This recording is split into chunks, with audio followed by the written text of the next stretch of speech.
আমি মিতালি। বয়স এখন 60 বছর। বয়সটা যে কবে এতটা বেড়ে গেল বুঝতেই পারিনি। আজকাল মাঝে মাঝেই বড় বেশি ক্লান্ত লাগে। বেশিরভাগ সময়ই একা একাই কেটে যায়। ছেলে মেয়েরা সবাই সবার মতো ব্যস্ত, জীবনে সাকসেস পেতে। আর স্বামী ব্যবসা নিয়ে এখনও সেই আগের মতোই।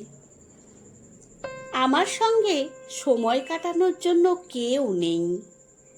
আর আমি সবার জন্য ভাবতে ভাবতেই নিজের জন্য সঠিক কিছু করার কথা ভাবতেই পারিনি।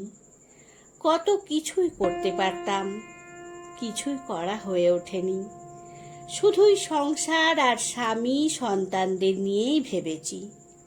জীবনে সবাই আছে, কিন্তু তবুও আজ বড় একা লাগে। এই বয়সে এসে আবারও কি প্রেমে পড়তে ইচ্ছে হয়? না না, সেই জন্য সময় চাই না। এই বয়সেও সত্যিই কি আমরা প্রেমে পড়ি? বড়বেলায় আমরা আর প্রেমে পড়ি না। একটা বয়সের পর আমরা একটা ভালোবাসার আশ্রয় খুঁজি। ক্লান্ত, অবশ্রান্ত শরীর মন নিয়ে খোঁজ করি একটা ভালো বন্ধুত্বের। উল্টো দিকের মানুষটাও যেন এই বন্ধুত্বের সঠিক মানেটা বোঝে। স্বামী স্ত্রীর বন্ধন যদি সত্যিই বন্ধুত্বের হয়, তাহলে একাকিত্বের বোঝা অনেকটাই হালকা মনে হয়। একটা সময়ের পর বিশেষ করে ছেলে মেয়ে কারোরই উপর আর কোনো অধিকার দেখানো যায় না। মাঝে মাঝে অভিমান হয়, কিন্তু বলতে পারা যায় না।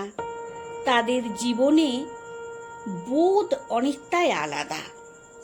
তাদেরকে বলতে পারি না, আমাদেরকে ছেড়ে যেও না, থেকে যাও, তোমার থেকে যাওয়াটা দরকার। আমরাও তো ছোটবেলা থেকেই দায়িত্ব নিতে শিখি, পালনও করতে শিখি। আজকাল ওরা কেন পারে না? ওরা তো ছেলেবেলা থেকেই মাকে দেখেছে সবার জন্য সব দায়িত্ব পালন করতে। কিন্তু এসবের পরেও অনেকের মধ্যেই এই মূল্যবোধটা গড়ে ওঠে না। আজকাল ছেলে মেয়ে বেশিরভাগ অনেকেই বড় বেশি আত্মকেন্দ্রিক। আমরাই কি তবে এর জন্য দায়ী? আমরাই কি তাহলে ছেলে মেয়েদের সঠিক শিক্ষায় শিক্ষিত করতে পারছি না?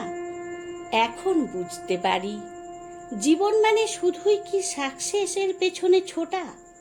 বড় ফ্ল্যাট, বড় বাড়ি, গাড়ি, শুধুই কি বিলাসবহুল জীবনযাপন? জীবনে আসলে একটা ভালো জীবন বোধ গড়ে ওঠা খুব জরুরি। আর একে অপরের প্রতি শ্রদ্ধা, ভালোবাসা, দায়িত্ব, কর্তব্য এগুলো অত্যন্ত গুরুত্বপূর্ণ।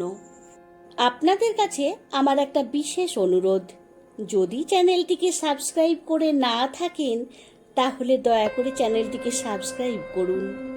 আর আমার গল্প পাঠ যদি আপনাদের ভালো লাগে তাহলে লাইক কমেন্ট করে জানাবেন।